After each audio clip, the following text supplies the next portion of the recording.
Because of the fact that public sector undertakings, these huge investments came up in Hyderabad, Hyderabad as an area grew beyond any other place in the state. That is the reason why, but once these kind of institutions come up, then automatically it leads to a transformation.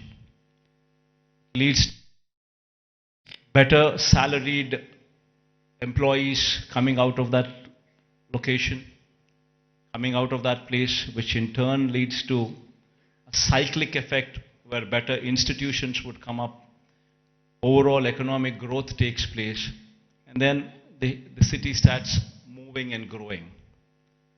Unfortunately for us, it so happened that 90% of the entire PSUs, which to the erstwhile state of Andhra Pradesh, have all come up only in Hyderabad. And because of that, Hyderabad grew at a much faster pace than any other place in the state. In fact, so much so that the services sector in Telangana, for instance, is now currently positioned at a 62.87%, the tertiary sector, whereas the national average is 55%. And in the same, the tertiary state of Andhra Pradesh, we stand at mere 40%. So the agriculture sector, what should be at 17% as a national average, we are at 35%.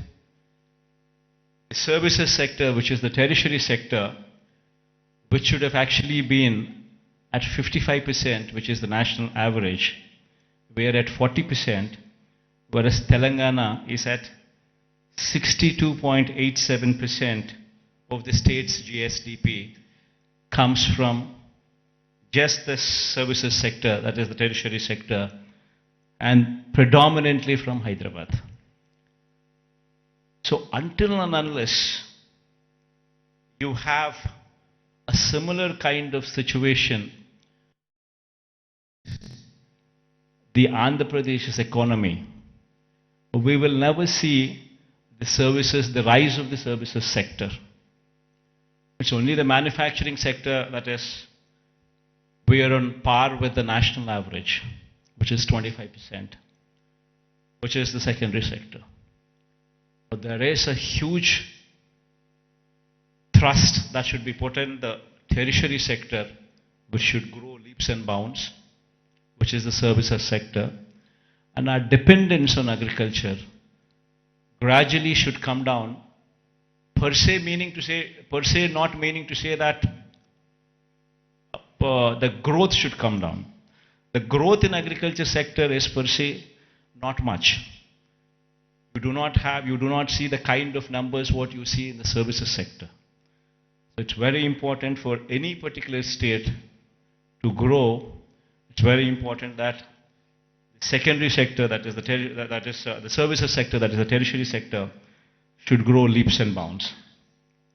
In fact, owing to this reason, the per capita income of Andhra Pradesh, if one were to compare with Telangana, is only 2,19,518. When compared to the figures of those in Telangana, you would see 3,12,398 for the year 2022. This is the per capita income. Predominantly it is coming from Hyderabad. The reason why I'm saying this is we would have to have a balanced growth. We would have to harness the strengths that we have. We have a huge coastline of our second largest coastline, in fact, in the country, 974 kilometers of coastline. Now, this is one potential that we need to harness to ensure that we have an economy which is port-led economy, which would support the manufacturing side. while we support the manufacturing side through port-led development, developing our 974-kilometer coastline with various nodes, industrial nodes coming up closer to the ports. While we do so, we also need to strengthen our services sector, developing Visakhapatnam, developing Vizag. It's got to be a mix of both. Only then we would see this kind of growth rate. In fact, to do so, we have, in fact, the state of Andhra Pradesh, before 2019, that is before our regime had come in, the state of Andhra Pradesh exports in 4 locations. Now in this 5 years of regime, we're actually in a very advanced stage of constructing 4 more ports. In fact, at a rapid pace, the construction of the ports is going on. In fact, 16,000 and odd crores of investment is going in. We've already incurred more than close to 4,000 crores of this investment. And Ramayapatnam is one particular port where, in fact, my people are saying that going forward next month, you would actually see a ship coming into the port. So much so, in progress, one can also see, if one were to visit these ports, be it Ramayapatnam port, which is going at a massive pace, be it the Machilipatnam port, which is also progressing at a very, very brisk pace. So is the progress in Kakinada also. It's a private port though, Kakinada being. And then the Mulapeta port coming up in Srikakulam is also moving at a very, very brisk pace. So 3 of them are coming up in government sector, 1 of them is coming up in the private sector. All 4 are moving in a very, very brisk pace. So what we're currently doing is developing what we had 6 ports earlier in 4 locations. We're developing, and then we're building 10 fishing harbors to support blue economy. We now currently have every 50 kilometers one travels through the coast. Every 50 kilometers you would either see a fishing harbor which is being constructed, or a port which is in existence, or one being constructed. So every 50 kilometers per se, you actually have a booster for the economy currently in the state available. We're also building 6 fish landing centers as well. And then there is a lot of focus on greenfield electronics manufacturing cluster, development of nodes which is taking place. This greenfield electronics manufacturing cluster is coming up at Koparthi and YSR district, and industrial parks in Achutapuram, Orvakallu and Krishnapatnam.